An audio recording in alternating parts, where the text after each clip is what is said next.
In our last video, we saw how many small random factors add up to produce a bell curve every time.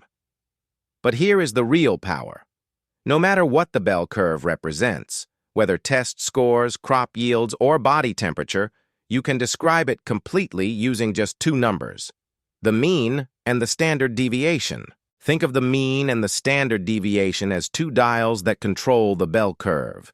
The mean, written as mu, is the center. When you change the mean, the entire curve slides left or right. The shape stays exactly the same, only the position changes.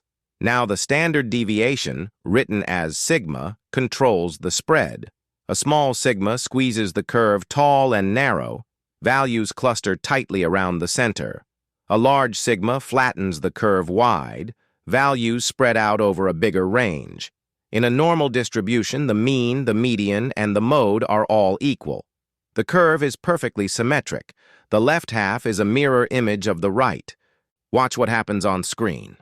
On the top, I am changing the mean. See how the entire bell curve slides left, then right, then returns to center. The shape never changes, only where it sits. Now on the bottom, I am keeping the mean fixed and changing the standard deviation. Watch, a small sigma and the curve grows tall and narrow. Almost all values are packed close to the mean. A large sigma and the curve flattens and spreads wide. Values scatter far from the center. Same bell curve. Two dials. That is all it takes. Here is something remarkable about the bell curve. No matter what the mean or standard deviation are, the same fractions of data always land in the same regions. 68% of all values fall within 1 sigma of the mean, 95% fall within 2 sigma, and 99.7%, almost everything, falls within 3 sigma. This is called the empirical rule, or the 68-95-99.7 rule. It works for grants, genes, grain yields, and galaxies. The same shape, the same proportions, every time. Let us put this to work with 3 real examples.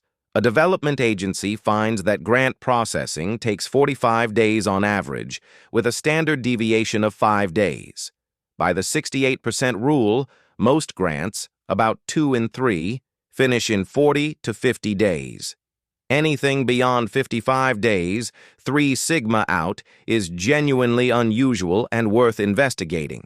For crop yield, suppose fields average 4.5 tons per hectare with a sigma of 0.6.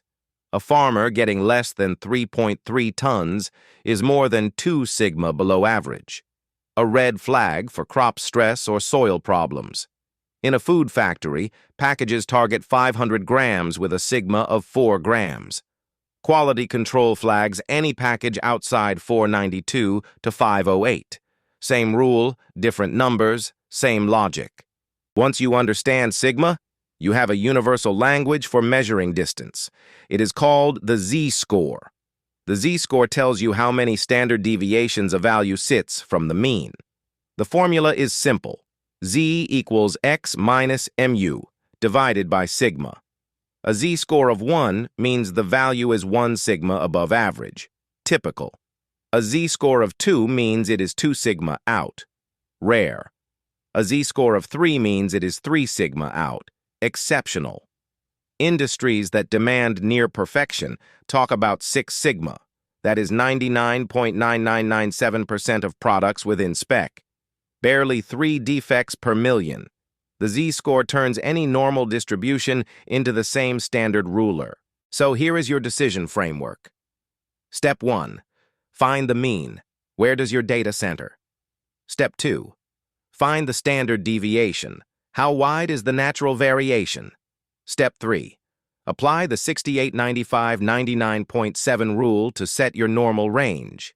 Step 4. Convert unusual values to z-scores to compare across different systems. 2 numbers, 1 shape.